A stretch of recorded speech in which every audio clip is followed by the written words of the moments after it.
umroh pas Ramadan tuh enak banget. Jadi puasa di tanah suci itu nikmatnya emang tiada tara. Kenapa saya bilang gitu?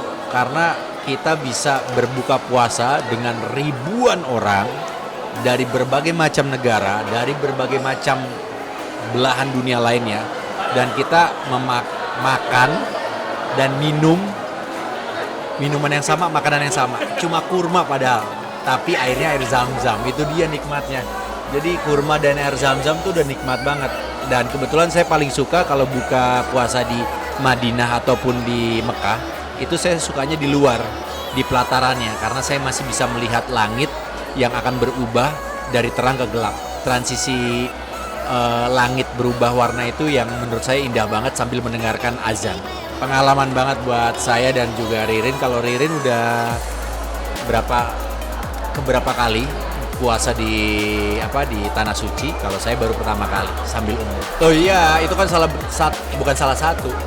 Sebenarnya saya habis nikah pengennya langsung umroh, tapi berhubung saat itu masih pandemi, semuanya masih lockdown, kita juga belum bisa pergi kemana-mana, jadi nggak bisa gitu. Nah baru sekarang ini kan dibuka lagi, dan kita langsung pas begitu dapat kabar dibuka, kita langsung berangkat, langsung cari tiket, cari travel, kita berangkat gitu. Alhamdulillah dikasih kesempatan, dikasih rezeki, dikasih nikmat iman, nikmat Islam, nikmat sehat, nikmat waktu, semuanya dikasih sama Allah, diizinin kita berdua berangkat. Itu dia bulan madu saya sama Ririn di tanah suci sambil umroh. Wah, iya dong, selalu. Karena saya pengen sampai ini udah tua sebenarnya, sampai tua nanti, sampai nenek-nenek, kakek-kakek. Saya pengen tetap jalan-jalan sama Ririn karena hobi kita sama, dua-duanya suka traveling, dan mudah-mudahan kita diberikan kesehatan. Maka dari itu saya senang banget olahraga. Buat saya olahraga itu kan kunci untuk dapetin sehat. Nah buat teman-teman, makanya kalau hari tuanya masih mau enak, masih mau jalan-jalan, nggak ngerepotin anak cucu, jaga kesehatannya dari sekarang. Karena nanti kalau hari tuanya amit-amit ya, sakit-sakitan atau udah nggak bisa jalan, aduh amit-amit, jangan sampai. Itu malah justru nanti jangankan anak cucu kita ya yang merasa direpotkan, diri kita juga ngerasa repot, angkat badan aja kayak ngerasa berat banget. Nah saya pengen tuh sampai nanti usia 60, 70, 80 saya masih bisa punya kondisi badan yang sehat, amin. Oh banyak, rencana banyak, sampai beli tiketnya Elon Musk juga pengen tuh yang ke bulan. Tapi ada nggak sih satu tempat kayak kali ini tuh pengen banget gitu ke sana gitu? Yang pengen banget itu kita umroh. Alhamdulillah udah. Yang pengen banget, ya Ririn tuh pengen banget umroh bulan puasa, umroh sama-sama dan sama suami. Tapi pas berangkatnya puasanya agak sedikit lama sekitar 3 jaman kalau nggak salah. Jadi pas berangkatnya saya lebih lama lagi puasanya gitu. Nah pas saya balik lagi ke sini, saya juga lumayan agak lama puasanya, nambah karena perbedaan waktu kan. Tapi kalau di sana orang-orang Arab itu pola hidupnya pagi itu sampai siang tidur. Jadi kalau pas habis tarawih baru melek, mereka baru tuh rame tuh kotanya, rame. Ada yang habis tarawih mau ngelanjutin makan-makan, atau mau belanja, atau mau aktivitas lain, mau kerja, itu di situ. Tapi pas begitu habis sahur, sholat subuh, biasa tidur. Gitu. Setahu saya air memang sumber kehidupan. Dan yang saya tahu, saya baru pernah ke Telaga Warna, TW. Itu waktu saya main sepeda downhill di puncak. Tapi kalau telaga apa tadi? Nah itu dia, saya belum tahu jujur. Tapi kalaupun memang itu benar adanya yang sesuai di Al-Quran, ya Allahu a'lam sih. Cuma memang berhubung saya orang Islam, saya orang Muslim, apapun yang ada di kitab suci Al-Quran, ya saya yakini. Itu balik lagi setiap orang ya untuk bisa mengambil hikmah dari mungkin bisa juga itu salah satu penghormatan untuk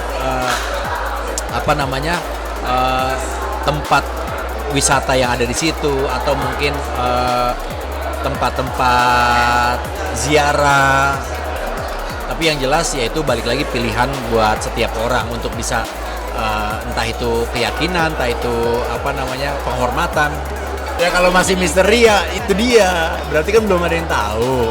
Cuma ya balik lagi semuanya itu tentang keyakinan, kepercayaan dan juga keimanan kita. Gitu. Kalau saya sih ngelihatnya apa yang dituliskan di dalam Al-Quran selama ini memang kitab yang saya yakini 100% itu sesuai dengan keadaan zaman dan juga memang terjadi ya. Siapa tahu di Kudus. Siapa tahu di Kudus kita nggak tahu kan. Tapi yang jelas nggak tahu apa ya namanya pertanyaan-pertanyaan itu kan masih misterius sifatnya. Ya kita masih nggak tahu ya, Allahu a'lam. Balik lagi semuanya itu tentang keyakinan kita, keimanan kita, dan juga bagaimana penghormatan kita terhadap tempat-tempat sakral atau tempat-tempat yang kategorinya dihormati oleh warga setempat dan juga orang yang meyakininya. Jadi kalau buat gue lebih kepada orangnya saling respect aja. Keyakinan mereka ya keyakinan mereka, keyakinan gue ya keyakinan gue. Selama mereka tidak mengganggu keyakinan gue, silakan. Kita berkeyakinan masing-masing. Lakum dinukum waliyadin. Akan merapat ke rumah orang tua saya semuanya karena Ririn memang sudah tidak punya orang tua lagi. Jadi nanti lebaran pertama akan ke rumah Mamaji dan berikut juga Ibu Yaya pasti ada Jasmine. Dan kita nanti semua akan kumpul di sana semua. Wah, menu mah request nggak ada. Paling ya udah pasti Ririn pasti masak soto Banjar gitu. Kalau di rumah pasti rumah mama ada ketupat, terus ada jengkol, ada sayur asem, ada ikan gabus, tempe, sambal. Wah, itu udah pasti. Gitu. Akar baju kan kapelan nggak sih semuanya? Itu Ririn kayak yang tahu. Tapi untuk lebaran pertama kemarin iya sih. Ririn kalau saya nggak tahu pasti itu udah departemennya Ririn yang mempersiapkan semuanya. Ya nanti akan ada sesi ribet banget yang kali ini kayak. Nggak ribet banget sih enggak, karena emang itu udah jadi sesuatu yang sering setiap tahunnya Ririn lakukan itu sama anak-anaknya gitu dan sama keluarganya. Gini ya buat saya sama Ririn, target Ririn juga kita sama-sama menikah. Momongan itu bukan jadi target utama kita. Target utama kita adalah membesarkan apa yang sudah ada. Kita udah punya 3 anak nih. Ada Jasmine, ada Dovin, ada Yaya. Nah, kita fokus ke situ, kita besarin mereka karena usia kita udah nggak muda lagi gitu. Nah, jangan sampai nanti pas begitu usia kita udah nggak produktif, kita masih ngurus anak-anak kecil gitu. Jadi pengennya sih kita juga pengen untuk yang tadi saya bilang, hari tua kita tuh kita masih pengen jalan-jalan, pengen menikmati hobi yang kita punya gitu. Karena nanti pada suatu saat ada masanya anak-anak itu akan pergi masing-masing, mereka punya kehidupannya masing-masing, mereka punya kesibukannya masing-masing, mereka punya kegembiraan, kebahagiaannya masing-masing, dan kita pun harus tetap punya kegembiraan dan kebahagiaan kita yang kita buat sendiri.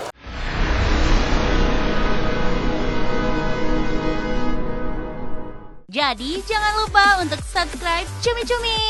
Ditekan ya tombol lonceng merahnya.